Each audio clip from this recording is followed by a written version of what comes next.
Hey yo! Welcome to season 2 of the Arts Block Podcast. For artists, by artists, so artists can talk about anything that we want and desire. I'm your host. I'm your host, Eric Curry the Third. Getting bigger and better this season, ladies and gentlemen. Stay tuned for the show.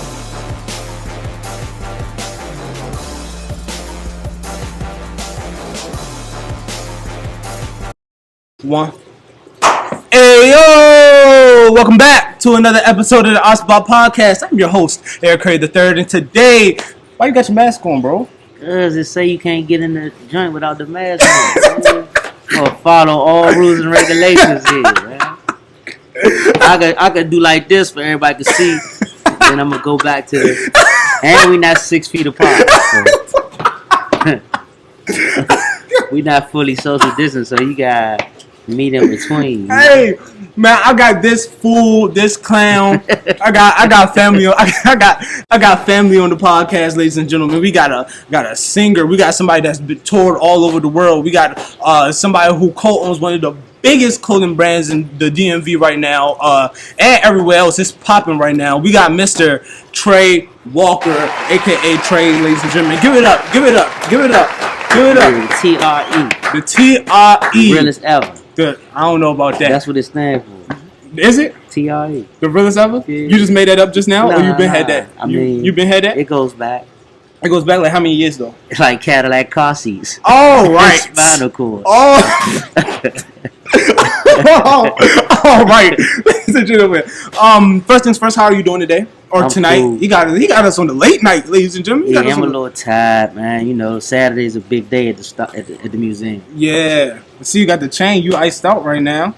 How much that cost you? Just like How just a many little dinners? sweet. How many sweet dinners Tim that's Rat? changed at my family? Man? And none, zero. Oh, you got it. How much that get you? Like a cool 5. We got a group deal because we got it together. Hey, oh, you just told Johnny to put it on your tab. We got a group deal. You told you got to bring more in here. He'll let you know the specific. Well, let's just jump straight into it. Trey, before opening the museum, before touring the world with Wale, before going on tours with Jay-Z, J. Cole, Big Sean, all these big name artists, right? Who at the time when y'all went on tour with wasn't nothing. Right. Was basically trailer park trash when it comes to artists. When it comes to They was just starting out. I like how you know when you put that. They was just starting out. But before all that, before starting off with UCB making the greatest GoGo song to ever exist, before all that, you was known as one of the district's best quarterbacks. Oh, of course. And whoa, let's not say of course like your athletic ability is just out of this world though. It was, but it's not now. I mean, we don't know. I ain't been out there. I bet. Well, I want to know. You know, when people talk, that motivates me. You know. And then you go to Carroll on football. Yeah, I got recruited to go to Carroll for the football scholarship. For football scholarship, can you speak up a little bit, sir? Yeah, I got recruited to go to Carroll. Thank you. On a football scholarship. That's better. So yeah, tell me about that, and tell me how that affected you and molded you to be a leader on and off the field. Well, I had played for like a little league football team, Lamar Riggs, the Steelers, and at the time that organization was just coming back around. They had been. I guess I'm hearing that they was good, like maybe in like the 60s or 70s or something. Then they had took some years off, maybe a decade off. It was no organization. So I think when I came, it might have been the second year that they were back, back in little league football. But they had a group of coaches that was just like some of the most solid guys. Like they was just those were men's men back then, and it was more like a rites of passage. It wasn't just football. They taught you football, and they taught you they went above and beyond with the game and the sport, teaching technique. But then on the other hand, they were also teaching you how to be a man. So it was like a rites of passage, and you know, being a quarterback and also back at that time playing basketball, playing point guard a lot, you have to be the leader on the field and on the court. So I think I was maybe 7 or 8 when I started that. So I was always put in the position of having a communal mindset, thinking about the community or thinking about the whole team because they was following me since I'm the leader, and you have to have a non-selfish attitude when you leading men. Yeah. Because you gotta know how to follow to know how to lead too. So you gotta know how to get down, get your hands dirty and all of that. You gotta lead by example. It's just a lot that goes into leadership. But when you play a sport like that, that's that combative and that's that physical. It taps into who you are and how your character is early. And if you can get that, you can get through. You can tap into that at that early in life. It'll help you with your character and your integrity moving through life. So the sports was great. I excelled on the field. Did you? A lot of people. My playbook used to look like my playbooks was bigger than my homework. It was more. I'm serious. I was calling audibles in like 4th and 5th grade at the line of scrimmage and all. For real? Yeah, dead serious. Like you will call audibles. You can interview other people that you know from back then. And your father will tell you. Like you was calling at your the line. Your father line. will tell you. He didn't even play on our team, but he used to see what we used to do. Like at the line, you used to just change up. If I could, when we did scouting reports, we watched film. You know what I'm saying? We watched film too. I'm saying like. You had to read the defenses, and we had stuff designed for certain teams. Not necessarily a lot of the DC teams. They had a lot of heart, but they didn't have discipline, and they didn't have the intellect for the game. They just wanted to, play. But when we had to go play against them Maryland and them Virginia teams, we had to be prepared. They was on another level. Did that mold you? How did that mold you? I'm not going to ask did that mold you because of course it did. But how did that mold you as a leader on stage at the GoGo? See, at the GoGo, I wasn't really the lead mic. I was the lead singer, but Rock Mikey was the lead talker. But I think between me and your dad, we kind of just had some of that discipline instilled in us from the sports that we just led by example. Just by example, led by example more so. Yeah. We weren't in the leadership position, but just the qualities and the characteristics that you have, it can make you a leader, like a charismatic leader, and people to just follow you, leading by example. Now, UCB. Yes, sir. Before we even get into UCB and how impactful that was, not to only GoGo, but to the whole DMV, whole community as a whole, well, the whole world, because y'all went worldwide with it. Yes, sir. To GoGo, to Get 'em Slumped, to all that worldwide. Before we even get into that, how did you get started into UCB? What was your introduction? Well,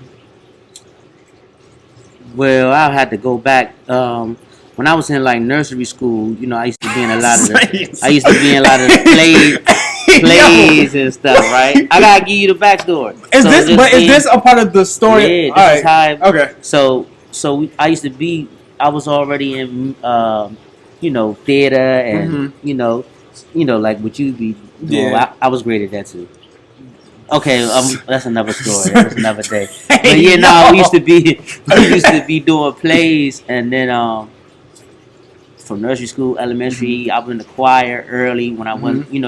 A lot of those back then, elementary school, you had to be like in the 4th grade or up to be in that type of stuff. But they used to pull me from 1st grade to come do that stuff. So I thought that I might knew what I was doing a little bit since they used to be so pressed, but I didn't get it back then. Gotcha. So then as I moved forward, started playing the piano and all that. But the sports world, when I was like 8, 9, it took over my mind. So I gave up the music because I thought it was like too soft for me at that time. You know what I'm saying? No, I'm serious. I'm dead serious. I used to have my mother.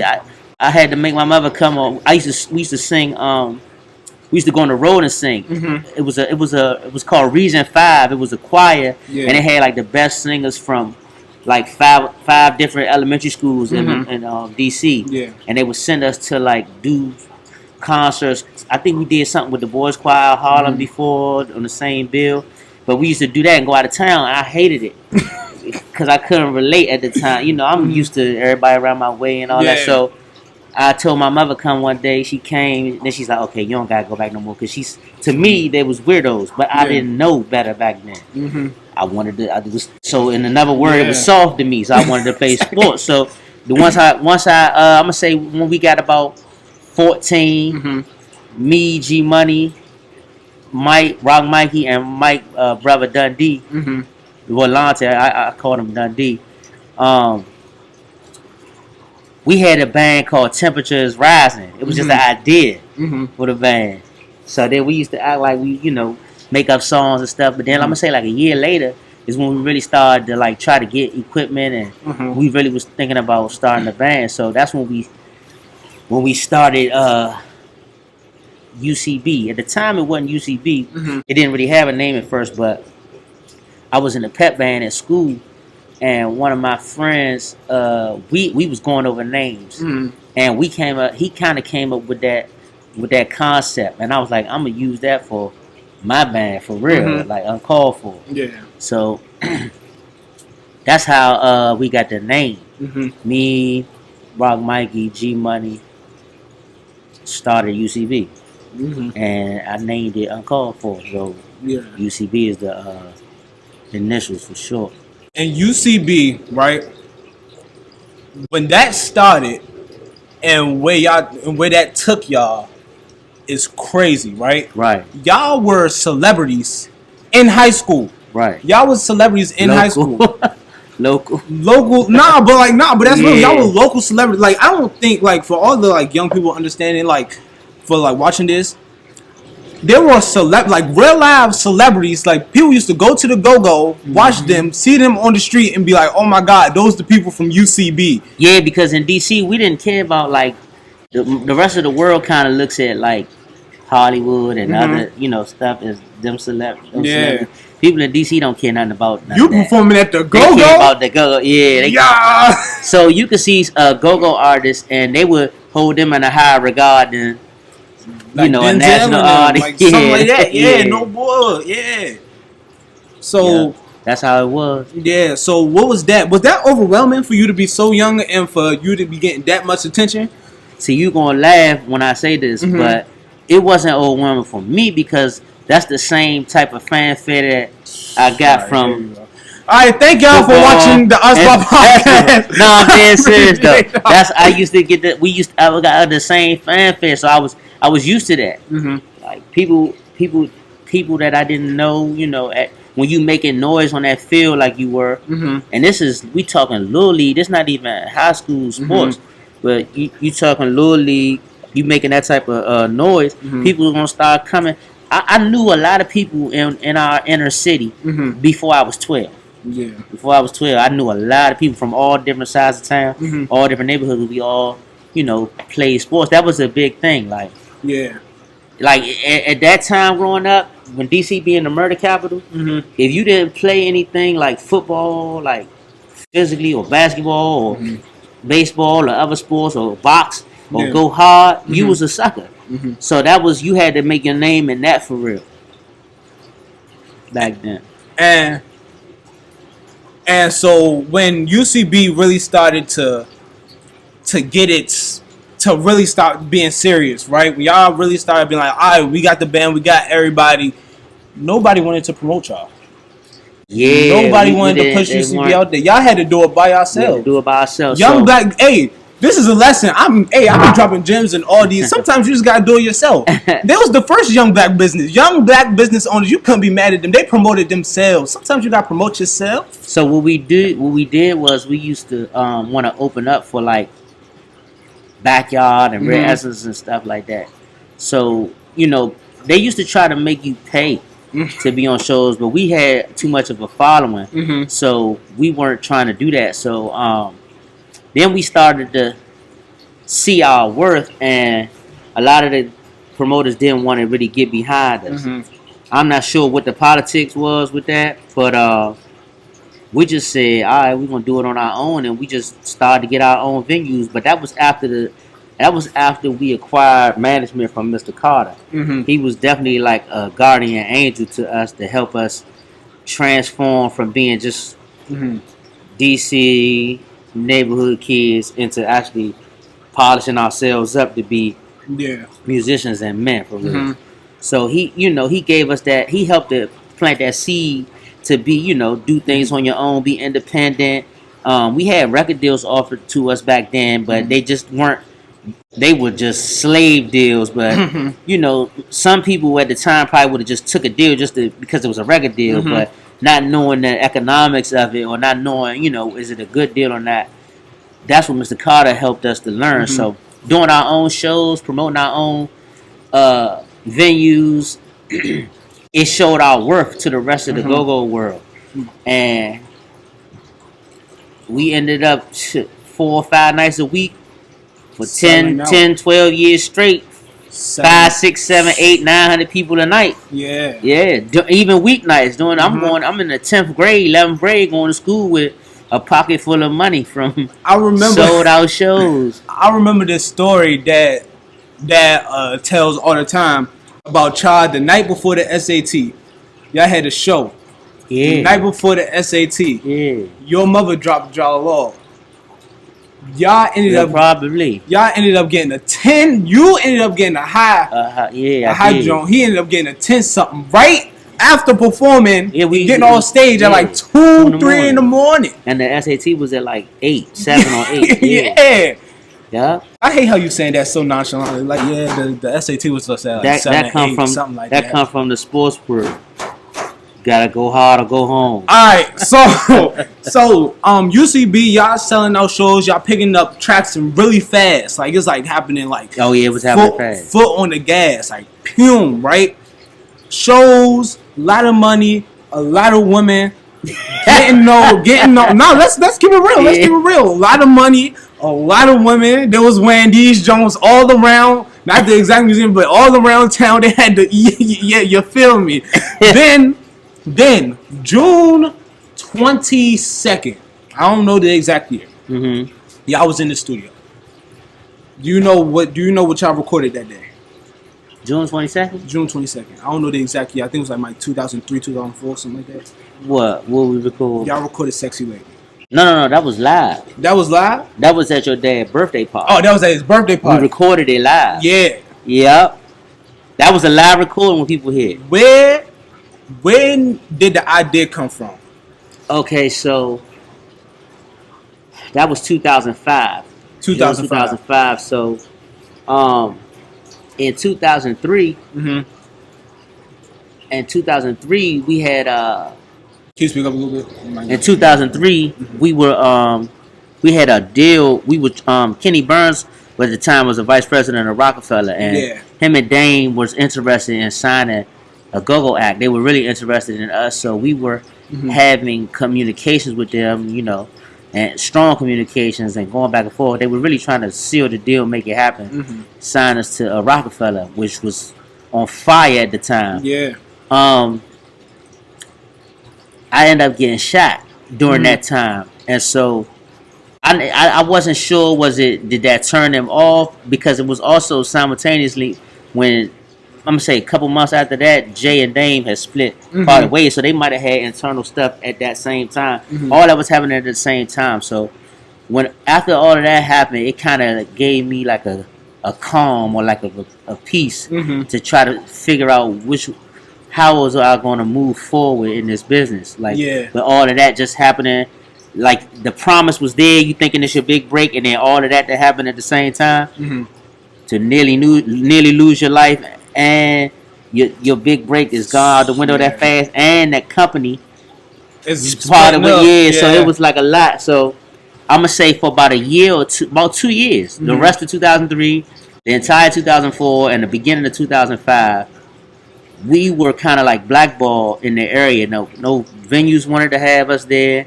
No promoters. We were under investigation. Even though there was like the biggest act in the city.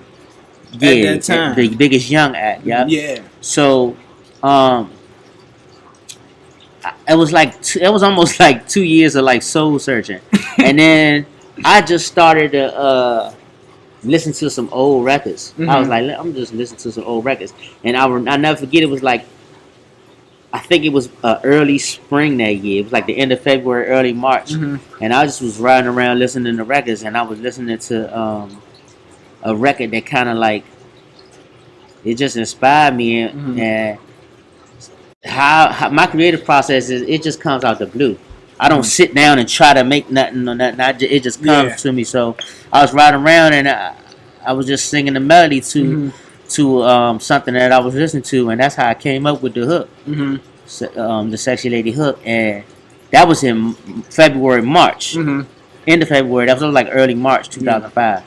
So when I sang it, I kept messing with it that day, and I knew it was something. So I said, I called Mike. I said, I think I got something. And I sang it to him on the phone. And I guess, I don't know how long it took him, but he went and wrote something to it. But then I called your dad and I told it, I sang it to him.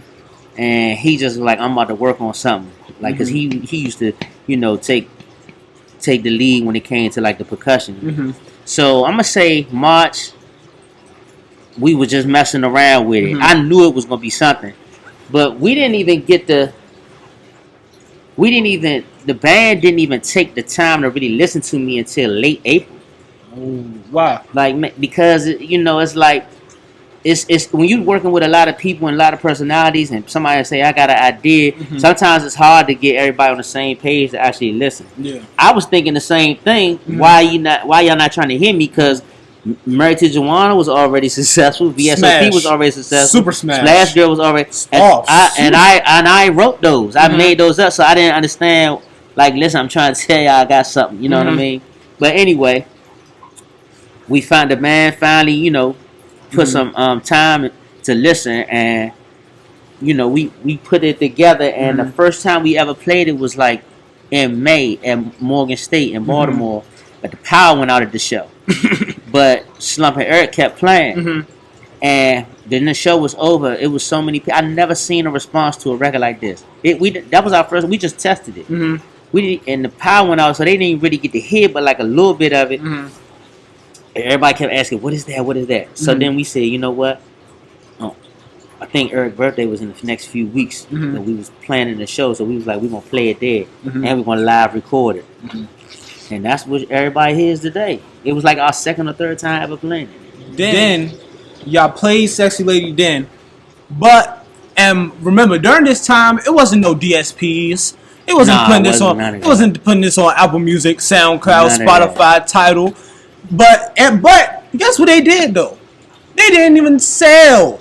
They wasn't even selling Sexy Lady. Y'all was giving Sexy Lady out for free. Yeah, we went and spent our own money and we printed out like 10,000 copies, and we made sure there was only one song on the CD, so you had to listen to that. And then when it would start right back over again, So, and we just went to we just hit the streets. The leg work.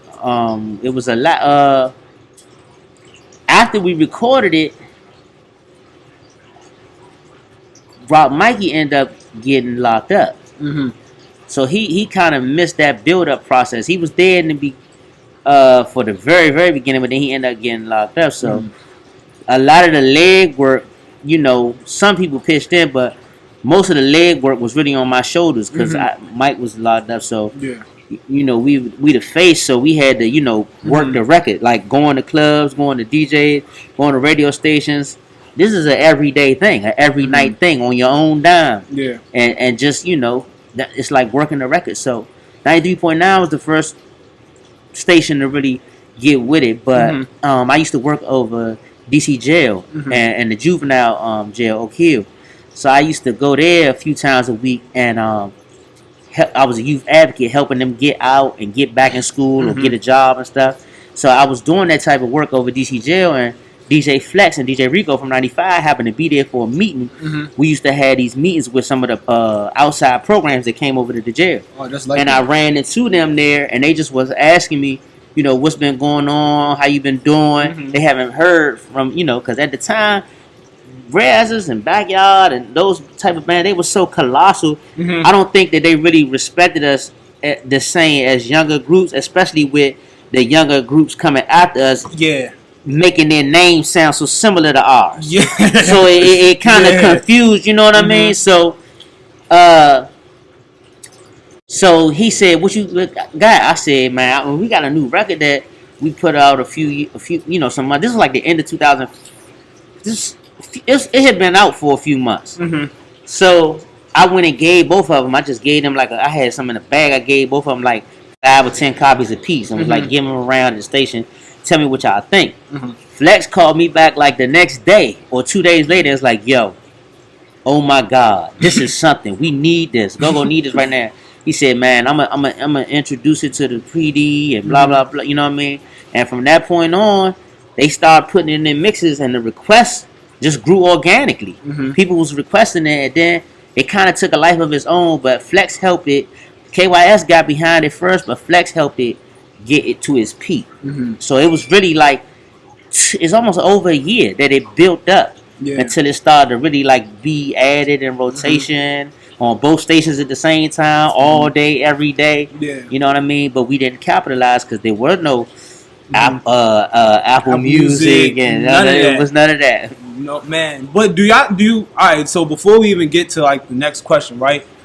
Do you think Sexy Lady will be way bigger than what it was if y'all had DSPs? Yeah. If so, to the young people watching, the type of momentum that had, it would have been like, what's one of those songs that just they not signed, but then they just take off. Like it'd have been like Throat Baby or like you know what I'm saying? It'd have been like it had that type of effect, or like what's something else that grew organically?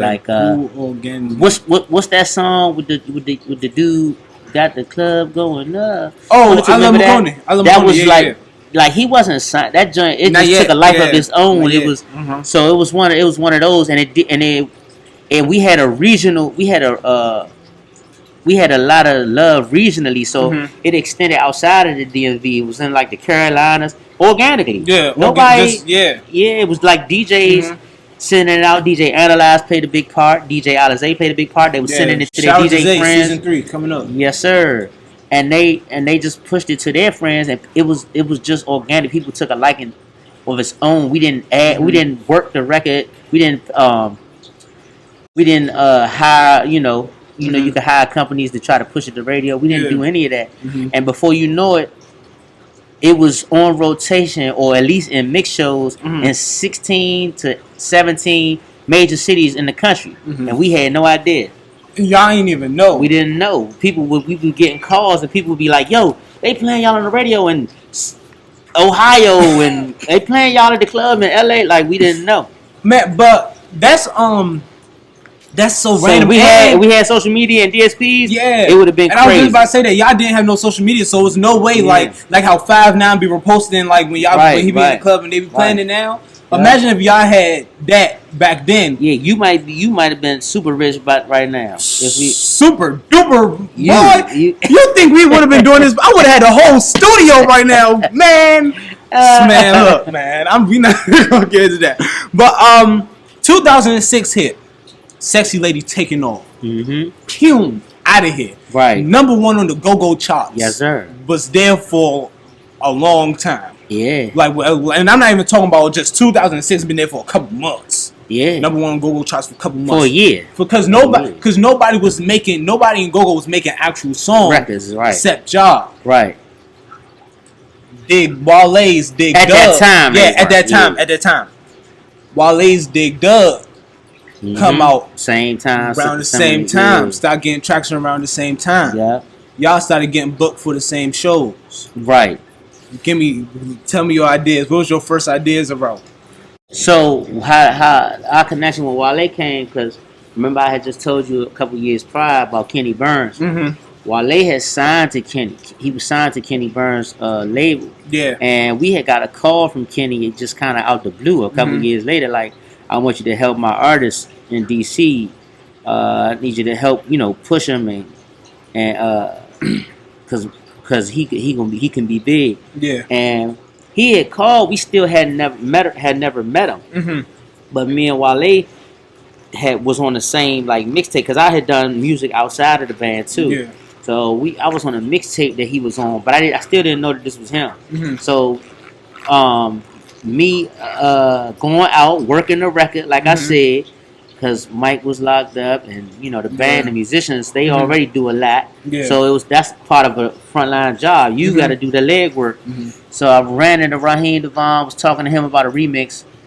That's why I had went out that night to go to holler at Raheem, and then that same night I left there and went to Platinum to go holler at Zay. And I ran into this kid, came up to me and was like, "Yo," he was talking about, he was a fan of us, and he was talking about things, and I'm like, how did he even know? He was talking about old stuff that he saw or remember and all. I didn't know who he was, and so I was looking at him like, who is this? And then he was like, I'm Wale. I'm like, who? He like, I'm Kenny artist, blah blah blah. I'm like, oh, I know who you. Now I know who you talking about, Yeah. So we was talking, and then like the next day or two, we just started getting together, going to studios and going to meet with producers. I was taking them around the city, and that's how that relationship formed. But we kind of like was on the same page as far as like trying to merge the hip hop and the go-go and to take it further than just DC. Yeah. That is where we had a meeting of the minds. We really was on the same page and knew that it was going to take more than just. We needed somebody that was articulate enough to break the doors, because a lot of the rappers that we had at the time were speaking on, for lack of a better term, their experiences more so in the streets. Yeah. And it was kind of like horror stories, or it might have been, at the time the city was changing. Gentrification was kind of really taking flight. And I felt like we just needed someone that wasn't speaking on those subjects. Yeah. Especially after what we have been through, being blackballed with, stuff that had happened. Yeah. Yeah, blackballed by the venues in DC after a lot of stuff that we had going on from our neighborhood and stuff following us.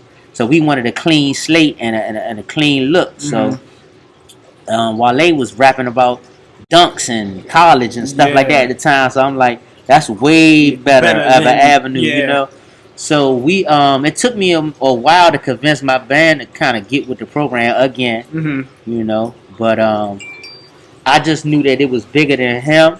I knew it was bigger than myself. I knew it was bigger than our band. And I knew, for me, I'm not sure, I can't speak for everybody in the band. For me, it was about opening up the pipeline and the door for Washington, D.C. music. So some of the sacrifices that we made, a lot of the kids, they not even going to care or don't even know what we did. But that is why we put our energy and resources behind Wale, because I knew that the industry was going to high and by us if it didn't work for him. Yeah. It would have been very hard for anybody else to get a chance here. You know what I'm saying? And that's why we did what we did. So possibly a lot of the guys that, these younger rappers now, you might owe some of your career to what the sacrifices that we made. Yeah. And y'all ended up playing Dig Dug with Wale. Y'all ended up just... We ended up starting to go do shows. We were on the same shows, and we would let him perform with us. And then we started to, kind of help craft his live show. Yeah. And marry some of the music. And then he had these dope young producers, Best Kept Secret, Tone, P, Craig, and Juju. Yeah. And they knew how to produce the go-go, but to make it be in like a record form. So it could be received by people that wasn't from this area. Yeah.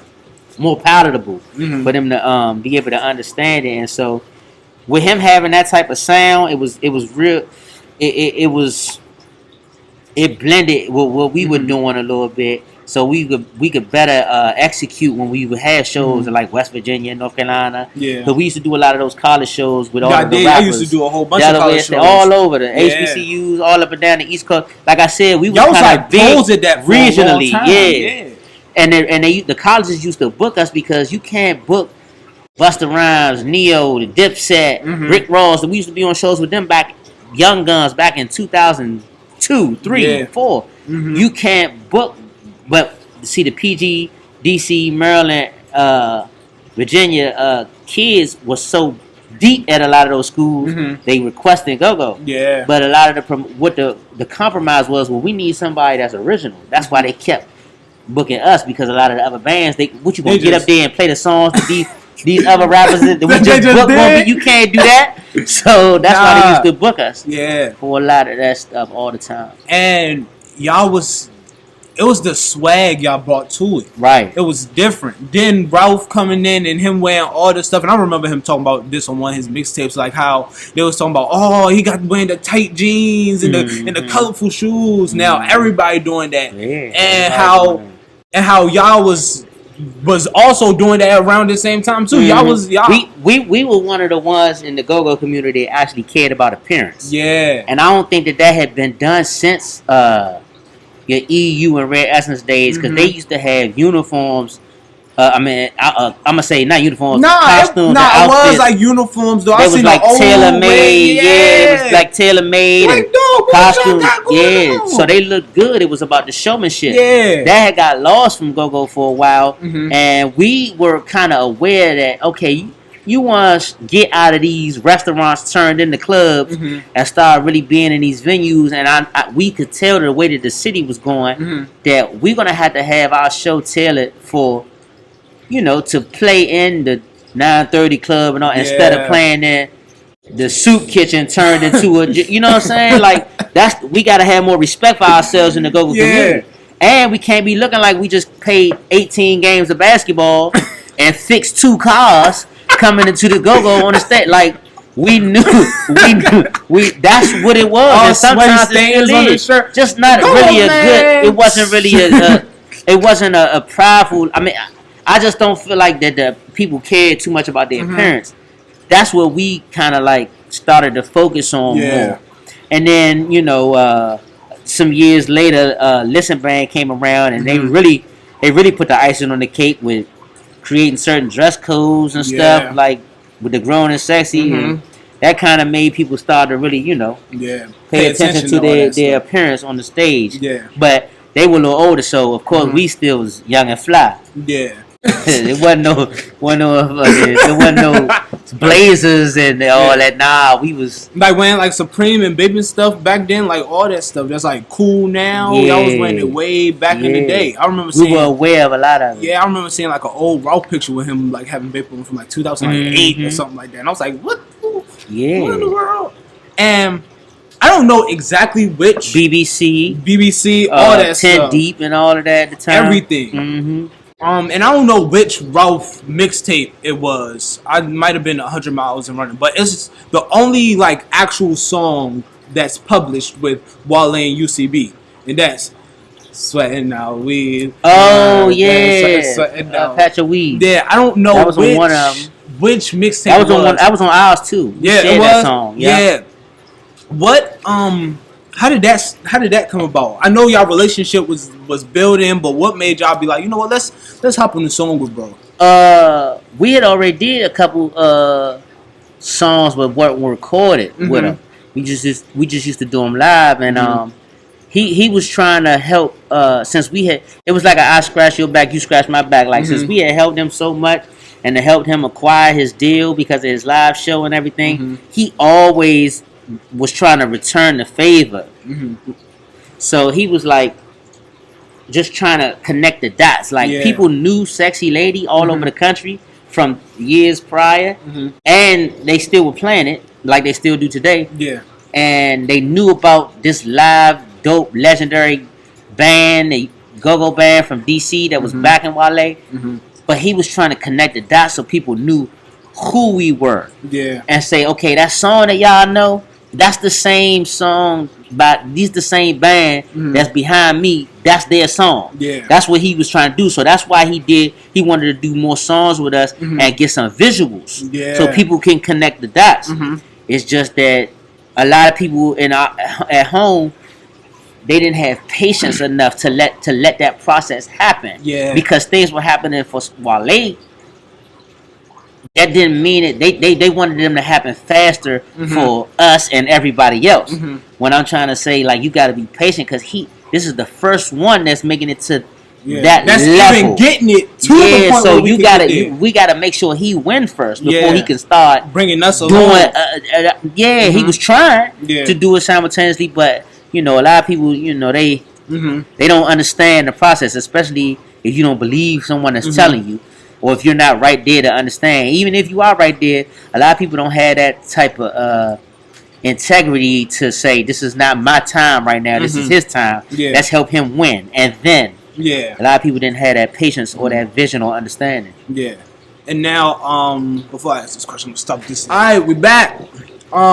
Back. So we just back. so we just got done talking about y'all, doing the Wale stuff, getting into that. And y'all was doing that stuff for a long time. Then Wale was like, "Oh, I'm about to go on tour. I want y'all to come with me." Story is, when my dad told me, I was like, "Yeah, you going on tour? Alright, yeah, you going on tour? Whatever. Alright, VSOP 3, 2, 1." Like y'all was, we was kind of torn, kind of like in the area, like you said, we was getting booked on some of the same shows, so we just started doing our set together. Like in the Carolinas, Delawares, West Virginias, Phillies, and we was already doing that. So it wasn't really nothing to it when he was like, I'm about to start having my own real tour and stuff. So his first one was an attention deficit tour. Yeah. And we knew we was going to be able to help him because we was, at the time, once we started doing those shows together, we was basically music directing his shows for the live element because he wanted to use a band. So that was nothing. That was like second nature when we started going on the touring. But like and I didn't mean to cut you off, but before we even get into further, because I know some like real music heads that might be listening to this, explain why the label didn't music direct y'all's tours and stuff. Why did the band have to do it?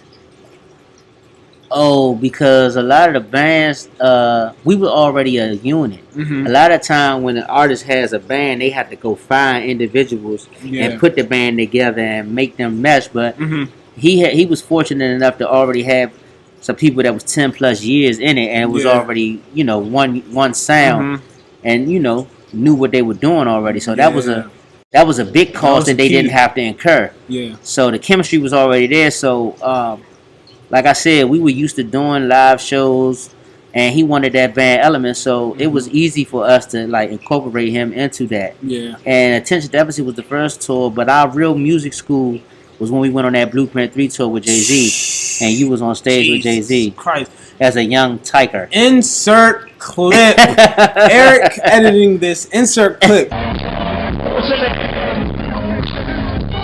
Yeah! What's your name? Everybody make some noise for Eric one time tonight. People don't believe me when I was on stage with Jay-Z. I was babysat by Pharrell while they was on stage. Yeah. That night was one of the best nights of my life. But y'all went on Attention Deficit, and I remember the story Dad told me that everybody didn't want to go. Yeah, everybody didn't want to go. We ain't gonna call out no names. Yeah, but everybody didn't want to go. And some people said that they didn't want to. That they wasn't really into touring. Yeah, they just cool with playing in the area. And we was like, what the fuck? What did we get into this for? But that's when one phone call was made to one of the greatest piano players I've ever heard. Oh, Glenn, yeah. My man Glenn got the call. Yup. Said, hey, it was a couple days before y'all went on tour, like a week before y'all went on tour or something. Yep. Like, hey, Glenn, about to go on tour with Wale. Do you want to go? Do you want to go? He said yes. Yeah. Now, y'all acquiring Glenn, it's like having a secret weapon. You're right. But once y'all get on the stage, it's not that secret no more. It's not much of a secret no more. You look at him, you be like, man, what is he here doing? Put his fingers on the keys. Yeah. You like, oh, that's what he's doing. Glenn knows theory, and he knows how to play by ear, and he knows, he's trained. And where did that training come? But where did that training come from though? It ain't come from Carol. Nah. It ain't come. Where it He come went to from? some school named after this great musician, Duke Ellington. You know, he went to. You know. He went to That's some why he school. got the introduction like he did. Yeah. Hey, yo. Hey, Glenn, if you watching this, man, you and Dave Chappelle, man. Who else came out of Duke Ellington? Johnny Gill. Oh yeah, Corey yeah, Hawkins. Jamie Lawson. She's in the new Batman movie. Okay. So yeah, so we got a couple heavy hitters. Okay. Yeah. That's cool. You know. But Glenn, he know how he's trained and also he understood the GoGo as well. Yeah. A lot of times you don't have that. You got you got find that. GoGo keyboard players that don't really know nothing past that. Then you got a lot of people that's classically trained and all that, but they can't. When it comes to just freestyling and playing by ear, they can't. Boy, You know. Glenn is tough. So Glenn is like the best of both worlds. Yeah. But let's really get into it. The breakup. Y'all was going strong for how many years would you say? How many years before the breakup was y'all going strong? Like going. Like 15. 15 years. That's how old I am now. 15 years. Y'all was going and it was good. That's when that was before attention deficit or after attention deficit, the breakup. I just want to get the dates. Oh yeah, that was after. That was after. So and before ambition. After attention deficit, before ambition. Right before ambition. Right before ambition.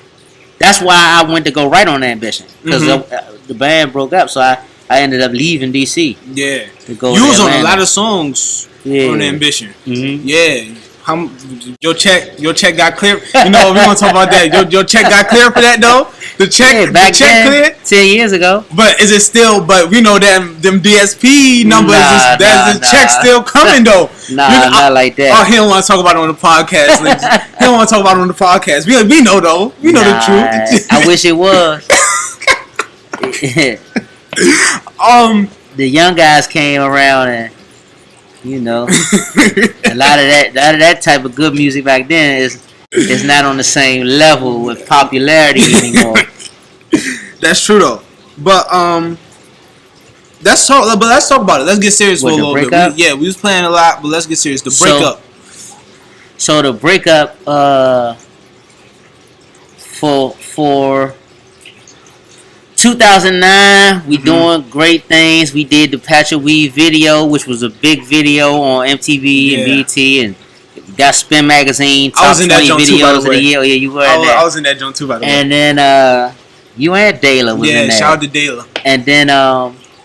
And then we did the Blueprint 3 tour in 2009 iconic. with Jay-Z. So a lot of that was going on in 2009. We had a lot of attention from the music industry at the time. Yeah. But for the band, we needed to have a project. Like it's one thing to get attention and love, but you still have to. It has to be tied to some material. We had had a project for some years, so I was trying to get some of the guys that weren't on the road that had stayed behind, to get them to focus on getting material together, so we could send it back and forth, and once we get some breaks, we can get in the studio and try to put something together.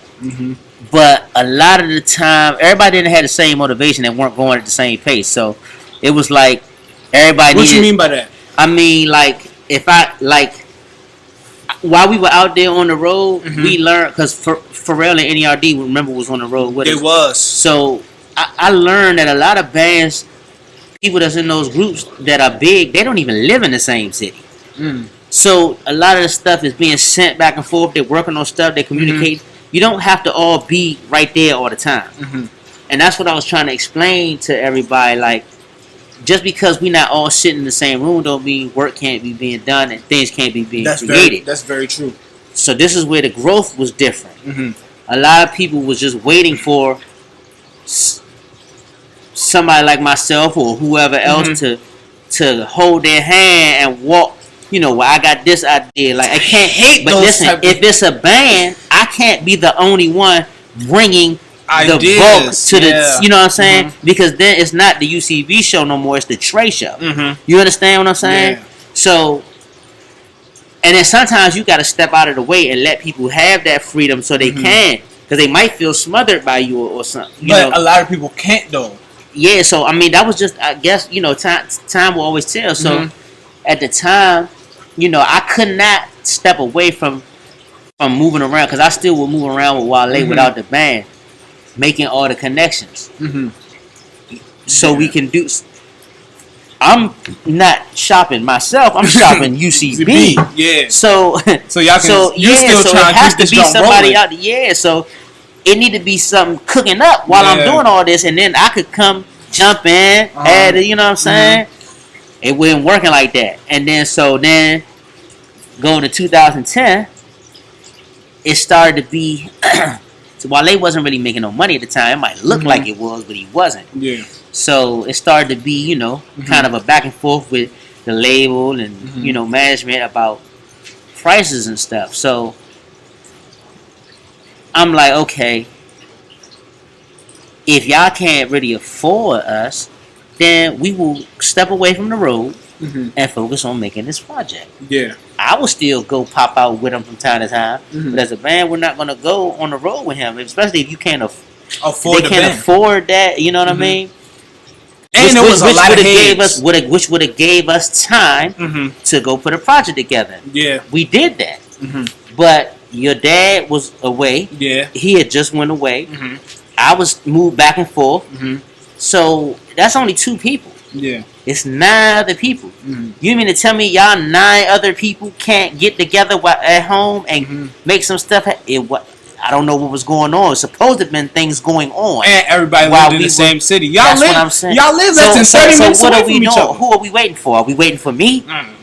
Gotta Like know. who we? You know what I'm saying? So why is it not nobody sending me stuff while I'm out? And look, we did this, we did that. You know what I'm saying? So I'm not sure what that was. You would have to interview each person because I don't know. I couldn't do both things. I 'Cause couldn't. you wasn't there. I couldn't be there and there. I couldn't try to secure the future of the group and be here trying to orchestrate everything. Like, you know what I'm saying? Yeah. Plus, I'm not the leader, as we discussed earlier. So, so with that being said, that 2010 we took off. We didn't perform. We did like 3 shows with Wale the entire 2010. Then, because I told the label, like, if y'all can't afford the band, that's cool. We did the end of 2010. We was doing DJ sets. Me and Wale was doing shows with Wale with a DJ. Yeah. And I made way more connections out on the road, and they just kept asking for UCB. Yeah. So what ended up happening was me and Rock Mikey and Rashad ended up kind of like finishing up a project that we had been trying to piece together in the end of 2010 called The Blend. And we ended up at the same time, simultaneously, me and my partners who also own the museum. Back then, we had started BOA, and we had signed Fat Trail and you know, a couple of other artists. Did consultation for Shy, Glizzy, and all of them. So at the time, we had that moving, and that was moving crazy. We had like almost 100 interns under us working for the company. That's what helped to make it blow up outside of DC. Like we had 2 or 3 interns in almost each major city. Yeah. So I'm trying to get UCB to understand we have my company over here at our disposal. As far as for marketing, for promotion, studio, Everything that you need is right there. I'm delivering it. They're not understanding, like, let's go. Yeah. You know what I mean? I don't know what was going on, like, but it's almost like it was kind of, I need to be home holding everybody's hand each step of the way. Like, I'm working for us, but then when I turn around, it's like nobody's like jumping to it. So I'm not understanding what's going on. It's a lot of internal stuff, I guess, between members that I wasn't aware of at that time. So, gets fast forward to January 2011. Rock Mikey and Wale had a disagreement. Yeah. That I came in on late. that I learned about, and I had to kind of try to straighten that out because it was miscommunication on both sides. I could say. So, but I'm thinking, okay, I'm getting offers for UCB, but we need to put a show together. We got the project out now. You know, BOA had pushed the project, so it made more people than our just fan base in the area be aware of it. So, remember, your dad's still away. Yeah. So I'm gonna say February 2011. I'm so excited because we coming to the end of a little run. Yeah. I'm like, we'll go home. We're gonna get, start having rehearsals from the material that we made on the blend, and then incorporate it with some of the old material that we had. So we just trying to put a good 20 to 30 minute set together because people was offering us back then $575, $100. That's more than what you was getting in DC at the time. Super. You know what I'm saying? So I'm like, no, we need to start doing this, and we need to start creating our own identity outside of Wale. And that was just for 30-minute sets, 75 for 30-minute sets. But y'all was getting paid less than that for hour 30, 2-hour sets. Exactly. So that's what I'm trying to get them into that mode, and also, like I said, solidify ourselves as our own entity away from Wale. So that was the whole. And UCB, not or it could just be just UCB. Yeah. And be booked without him. That's what the whole goal was. That's what he had been trying to help us do. Yeah. So get the rehearsal. We had a rehearsal at BOA Studio for free. You know what I'm saying? I told you we had all yours. Because we had our resources right there. Yeah. Everybody didn't even come to the practice. It was only a few of us. And I thought it was a good practice. Then Mike called me like the next day or 2 days later and said the band quit. I said, what? Quit what? That's what he said. He said the band quit. I said, what you mean? I'm thinking we had a great, practice that, you know what I'm saying? I'm like, what you mean? And he was telling me, they said they don't want to do this, blah, blah, blah. At the time, your dad wasn't there. Yeah. A lot of the glue from the front line and the back line wasn't there. I'm back and forth. So this was new to me. I mean, I didn't know that this was gonna happen because like I said, I'm trying to get us to be doing other things. So I'm excited that we actually about to start focusing on us. Yeah. Bro, when he told me that, I didn't even call nobody. I just was a little bit lost, but then I lost my voice like a couple days after that. I don't know if it was just a mental thing or was it like a depression or something, but then for like the next, I'm going to say like 8 to 12 weeks, I couldn't even really talk that good. I staying in the house. I was living with GMO. We all had we had a big old 2-level apartment together. And they could tell you I ain't even go nowhere. For like the rest of that, that was like March or April. That rest of that March and April and some of May, I ain't even leave. I ain't go out the house because I was like, damn, what I'm gonna do now? Yeah. You know what I'm saying? I didn't sign up to be like no. Man, that's real. Because that's all you know. Yeah, I didn't know what to do. Yeah. So a lot of the time, I don't know how the picture's been painted, as far as like with me and things being my fault. But why the fuck would I want it to be my? That was what I had to do. I didn't. You know what I'm saying? Yeah. I didn't know what else to do, so I'm not gonna sit right here. So in June, I'm gonna say May, June, we had some sessions with Wale. He had just got the deal with Ross and Warner, and he asked me to come help him work on the album. So I was like, all right. So we was going to some sessions up around here, and then they was moving him to Atlanta, and he invited me and Greg to come.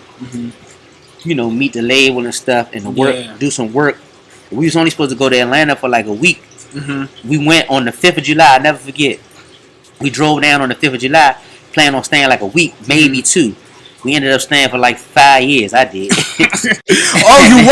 But then you was gone for a long time though. Yeah, you was gone for a long time. I went to that day to stay for a week, and I ended up staying for 4 or 5 years. Yeah, you was gone for a long time. I forgot all about that. You was gone. All right, we had a little bit of technical difficulties, but we right back at it. I hope you remember what we was talking about. Yeah, I don't. Got you. Yeah, so I ended up going to Atlanta. You did. Going to Atlanta, and like I said, I didn't look back after that. When I got that call that the band was done, and, your dad wasn't there or nothing, and I had put so much energy into that over the years, and later on, I had a call from a couple of members and that called me and kind of like apologized from years ago. They just was like, in retrospect, saying you was carrying that on your back a lot on your back for a long time. Blah, blah, you know what I mean? But that was way before that. Yeah. So they had, it was like I guess the silence had made people had a retrospect to look. Yeah, so but and probably they seen what y'all was doing going on BT, MTV, on stage with Wale. Like y'all was still like, even though UCB wasn't going, but like members from the band was still going. I'm glad you said that, because somebody, this is how the people's mind just weren't mature. Some people, somebody, I'm not even sure if it was somebody in the band, but somebody had raised the issue of us when we would do stuff with him. Why is they using our name? Like as if that was a bad thing. And I'm like, you idiot. What you mean using like our name? Like when we would be around the country, it'd be like Wale and the legendary UCB. Oh. Like, I'm like, bruh, like, they're doing us a favor by doing that. They didn't have to do that. Nah, they need, but y'all need your name to be out. That's the point. The point was to brand the name. After that, then UCB is up next and comes behind. They don't know exactly who UCB is yet. You just have to brand a name. But see, a lot of people didn't understand it's bigger than just one person. Yeah. So just because you're not there physically, your name, your brand is there.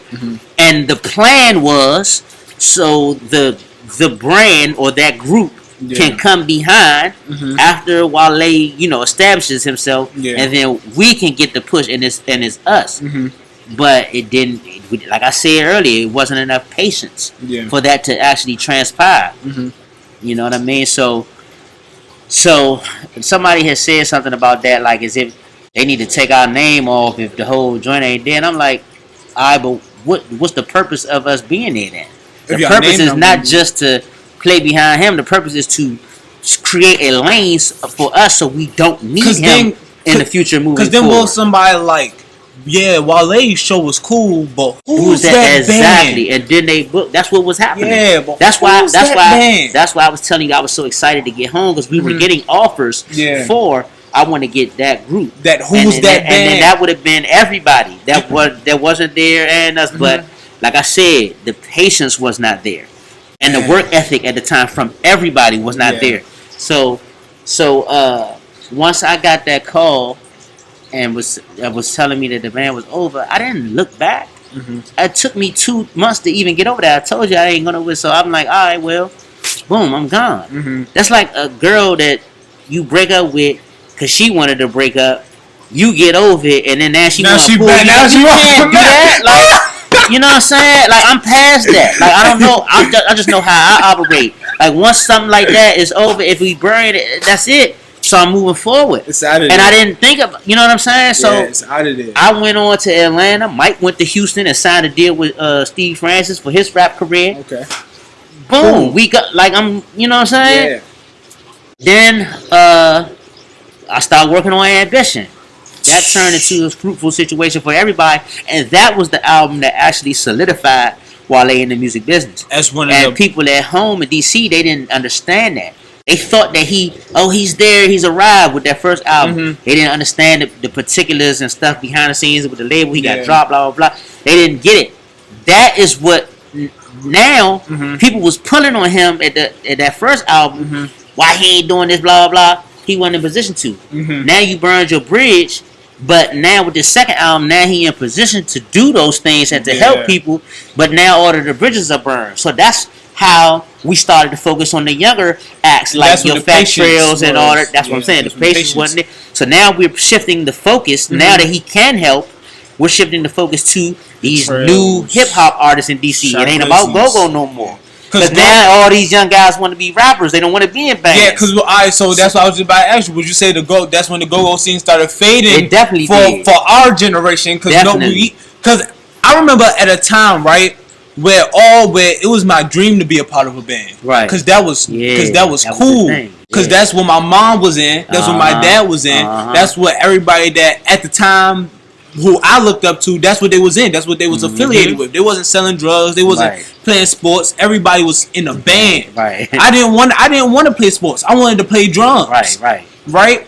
Then as soon as that kind of faded away, I'm like, well, Jay making all this money though. I don't see Backyard making this type of money. So I want to rap. Yeah, like, that's how it goes. So that's why I said I knew that we had to make somebody make it for real. Yeah. And then the floodgates were open for everybody else, and that is exactly what happened. But it's a lot of people that was casualties of that process. UCB was one of them. Yeah. And my solo career, if I ever had chance to, after, you know what I mean, a lot of that was, I'm not gonna say solo career, I'm gonna say some of my individual wants and pursuits was sacrificed because of, to do that. And that's why welcome. And so with BOA, we had done such a great job with Wale with the ambition thing. A lot of the labels were, they were honest. They felt like they owed us favors. They just wanted that blueprint. Yeah. One of the some of the people affiliated with QC has said like y'all was a model. VOA was a model to them. Yeah. For labels like QC and all that. Yeah. We was moving. Yeah. At that time, we was a model for Dream Chasers. But y'all was always moving. Mika tell you. Yeah, but y'all was moving heavy though. Y'all was moving heavy. So, so that was moving, and then your dad came back around, and that's when he had asked me would I do a reunion show with UCB. Yeah. And I was like, yeah, I do a reunion show. I guess that was just something they wanted to do. It had been a few years. I did that one at the Layla. And then like 2 years after that, we did the Howard Theater one. Tell us about the Howard Theater one. So the Howard Theater one, we knew that a couple of our friends was about to be coming home. And also, people had been asking for another reunion for real. Yeah. And I'm like, all right, well, if we do it, we got to do a big show. It can't be nothing small. Not at this point. Not after all what we've done and people have done. Because at this point, y'all not UCB. Y'all UCB. No, I'm talking about at this point, ain't no more UCB. At this point, for what we've done with helping Wale, us being Grammy nominated, and just the things that we've done, in the music business collectively. You can't do nothing small, especially if we're gonna be doing a UCB reunion. So plus we had made so much more traction going around the world Wale with the Sexy Lady record. It was still a nostalgic thing. Yeah. But at this point, it's a novelty. A lot of people didn't understand that. It's not a thing anymore. It's a novelty, like a family reunion. Yeah. Or like, you know what I'm saying? That's what it is, like a once or twice a year thing. It's not, you know what I mean? You don't do that. Yeah, y'all ain't finna get a reunion every week. Yeah, but people's lives aren't even tailored for that. And then and then DC, we don't. Especially y'all's at the time. Yeah, like I wasn't even living here. Yeah, exactly. You know what I'm saying? To do no reunion. So, we had got one of our friends that had some money to actually do the show for us, because like you said earlier in the interview, we didn't really work with a lot of promoters and stuff, and none of us really had the money to do it on our own. So, but the thing was, we asked, can we run it? You got the money, but let us tell you who to use, what we want to do, promotion, blah blah. So we put the orchestration on, and it was a big success. And it was such a big success, I think it gave people a false sense of, we can do it. Like, no, it was a reunion, and that's what it was to me. Just a reunion. That's it. And if we did it again, I was saying we could do it like twice a year. Like your favorite artist might come to the Fillmore once or twice a year.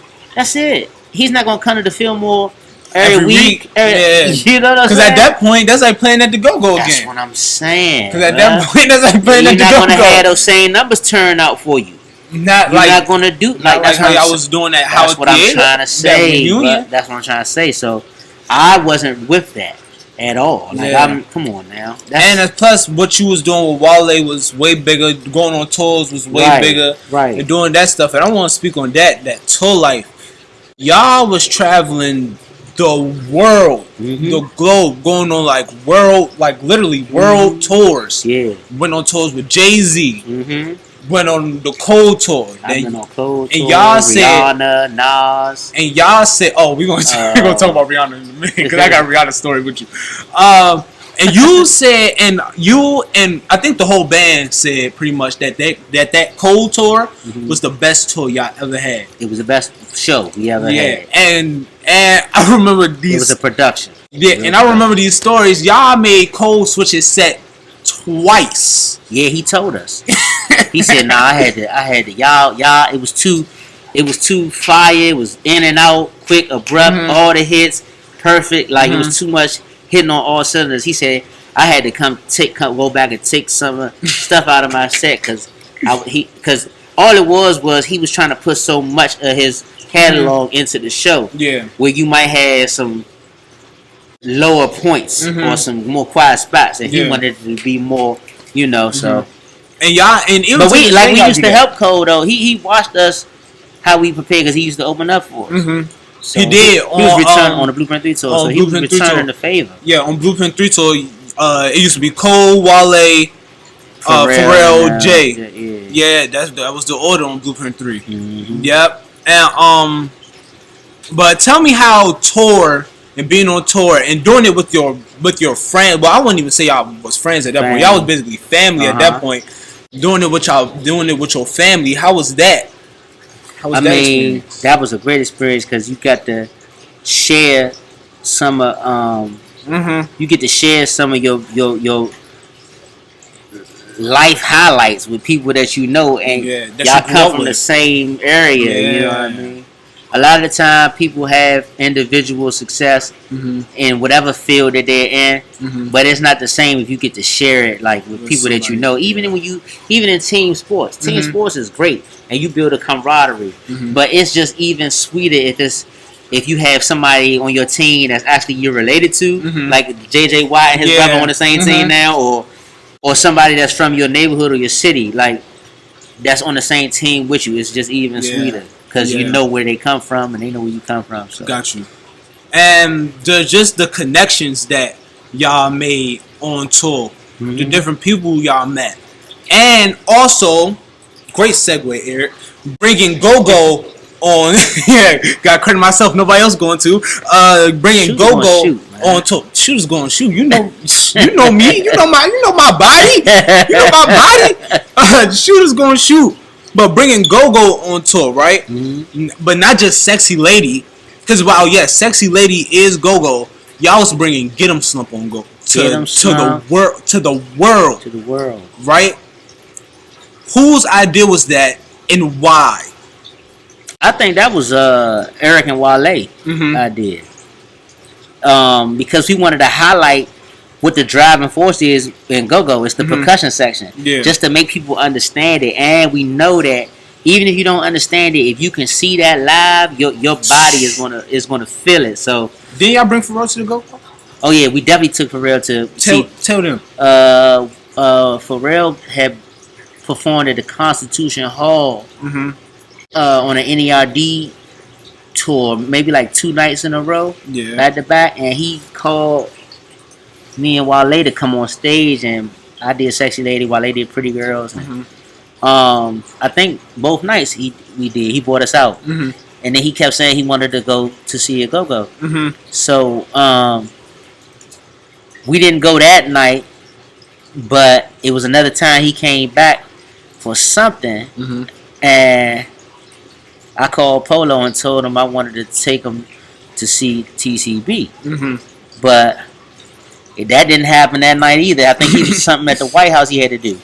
Unfortunately, Polo ended up passing away. R.P. Polo. And then a little while after that, he came in town again, And that's when we really got to take him. I took him to see TCB at the Scene over there by the stadium and the Echo Stage on that side street. And then I took him from there. I took him to see Rare Essence at the Trade Winds. I called the owner of the Trade Winds and said, "Yo, I'm bringing somebody." You know what I mean? You ain't telling him. You just said, "I'm bringing somebody." I don't know if I told him or not. I think I told him. But yeah, and I had called White Boy from Rare Essence and told him too. Yeah. I was like, yeah, I'm gonna make him come see y'all, but I wanted him to see that. And that good experience. From what I understand, that's when he went and made Stir Fry. Oh, so Stir Fry for the Migos, that had been sitting for a long time. Oh, that music though, just the music, not the actual. Yeah, the beat. Yeah, he wrote some of that too, so he might have made that. Yeah, probably. I don't know. I just know that when that was in like 2009 or 10 when we I think that was 2010 when we took him.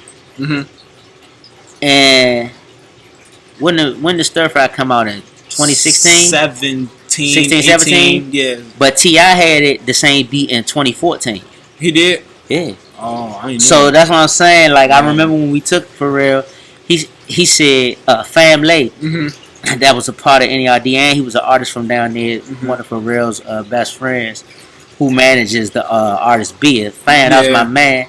Fam said, man, he about to go make 1,000 beats after the night when we was leaving. I'm telling y'all, he gonna make something crazy from there.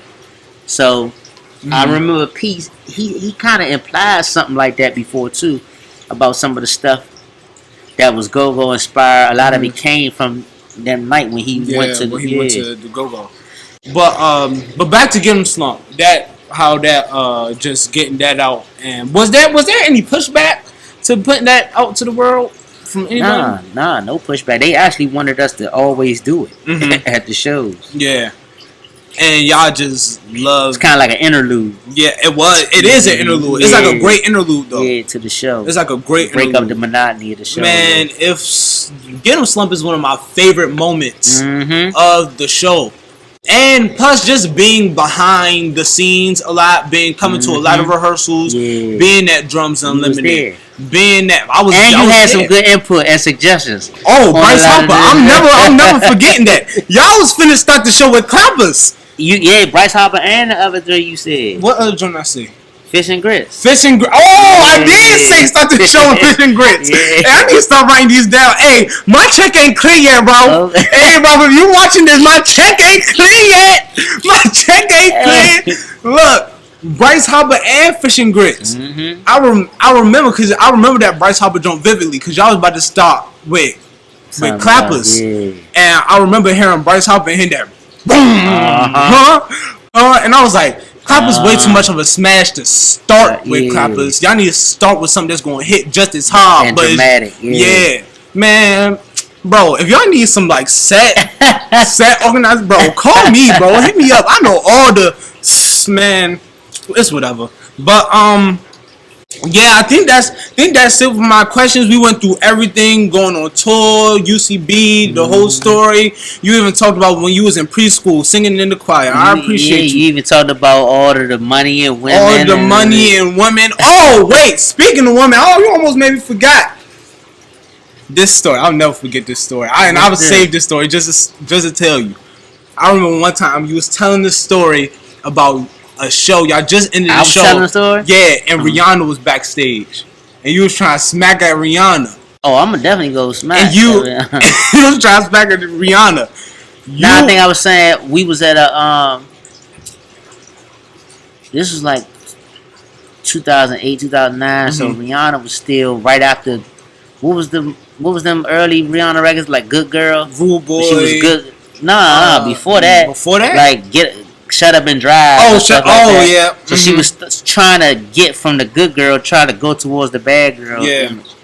And we had a show in LA and was at an after party. And this was at the time when Pretty Girls came out. So we was pushing that record. Yeah. And of course when we out of town, I was singing the song performing with Wale.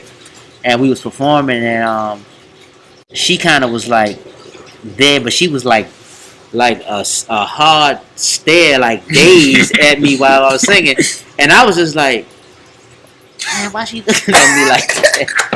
Like I'm talking about like a stare, and you know she got those beautiful, pretty pretty eyes. eyes. So it's like Yeah. it could be real, like intriguing and Real hypnotizing. seducing. Yeah. So he like so then, but see your dad and them they noticed it. Yeah. They the ones that was like, hey, why she looking at you like that? I'm like, oh no.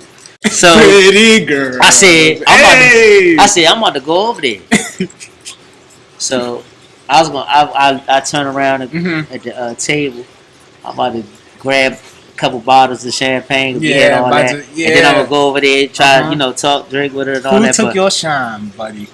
I don't know if they took my shine, but as soon as I turned around, it was Wale and a couple of other people. They was already over there. I said, I'm not gonna go over there. Right. This is at the time. At the time, she was working a record too. Just came out. The joint with her and Jeezy, the Go Hard. Oh yeah. That was back then. So that was a long time ago. That was. Then we ended up touring with her again later on in Norway and somewhere else overseas, but I never mentioned none of that. Yeah. Man, so thank you for coming on the podcast. Taking the time out, Mr. Museum. The reason I don't want to talk to you about the museum, right? Because I want to get all y'all on so y'all can talk about the museum together. Because I feel like it will be doing the museum. It won't be doing it justice with just one person. You're right. Talking Absolutely. about it. We need the whole. You need the whole unit. Yes, we need sir. you, Mo, G, everybody. Of course, Trey. We need everybody, right? So, if y'all watching this, hit me up in the DM. Trey got my number. If y'all want to hop on, I'm ready. I got y'all. Fashion is art. Oh, I got my socks on too. Oh yeah, I got my you looking sweet. Showing love. Yes, got the museum socks on too. You feel me? You could do a lot of those. You could go to the club. You could sure. You could wear them fashionably, or you could wear them if you're great in sports like I was. You gonna win. All right. So before we end this, Trey, I'm gonna need to get your. It's a tradition that we do on the Arts Ball podcast. I'm gonna need to get your dead or alive now. Hello. Everybody that's tuning into the Arts Block Podcast, I'm your host, Eric Curry III. If this is your first time watching the Arts Block Podcast, hello. If this is your last time, well, goodbye. But the Arts Block Podcast has this tradition where it's called Dead or Alive. Now, Trey, Dead or Alive is a segment where the artist on the podcast gets to choose an artist they get to work with that is dead or alive. It can be one artist, it could be 100 artists. Please don't choose 100 artists because I still got to edit this podcast. Okay. But your challenge is you can't choose no artist that you have worked with already. Okay. You can't. So that's with GoGo and in music. Okay. That's dead or alive. You can't choose an artist that you already worked with already. You ready? Yeah, I'm ready. I'm ready. You ready? Alright, I'm gonna go Tupac. I'm gonna go Bob Marley. I'm gonna go Marvin Gaye. I'm gonna go Prince. I'm gonna go Mike. I'm gonna go Stevie. Sade. You saying these jobs a little too fast. I think, was you preparing for this? Nah, but I know. I know. Sade. Anita Baker. Raphael Sadiq. Oh. And, let me see. Am I missing anybody that I really need to Majid Jordan. Ooh, that's a good one. Yeah, and they still. Yeah, I like them. Yeah. Majid Jordan. That's it. For now, that's all I can think. Oh, Scarface. Scarface. Oh, that's a good one. Yeah. Scarface. Yeah. All right, Mr. Trey Walker. Thank you for coming on to the Arts Bar Podcast. Is there anything that you want to tell the people? Anything you want to promote? Push. Tell them. Man, come see us up at the museum. Thursday, Friday, and Saturday, or go online Sunday through Tuesday. Yes, sir. We welcome you. We're waiting on you.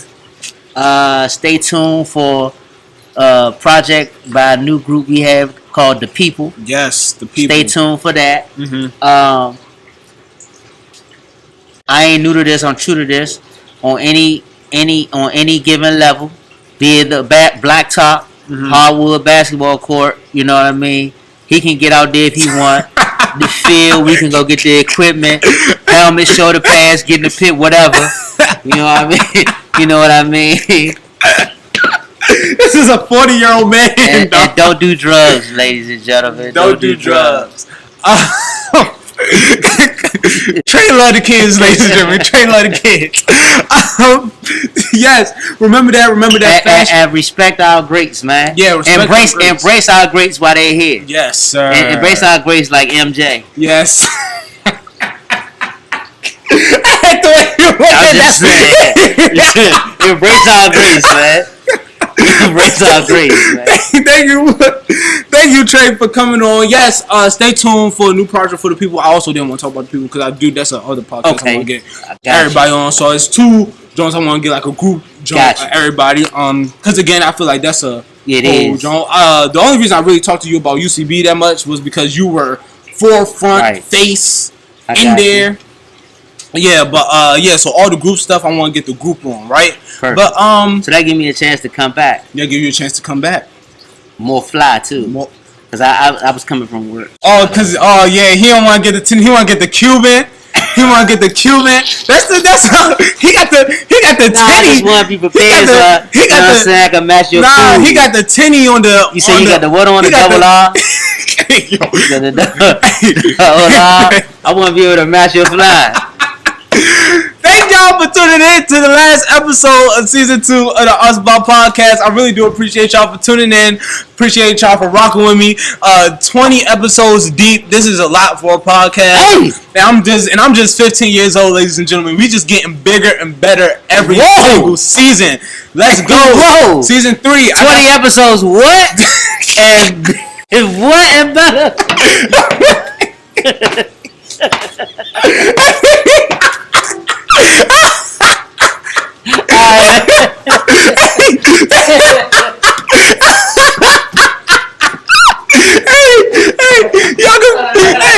Y'all can follow me at Eric Curry III. Y'all can follow the podcast at the Us About Podcast. If you're listening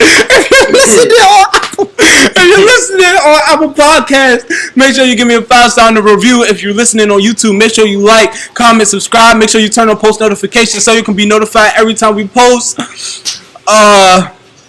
Remember that artists never die. And is there any last things you want to say to the people before we? No, you got everything out? Yeah, I got everything. You got everything out? Alright. I'll see y'all when I see y'all. Peace. He loves y'all. Peace.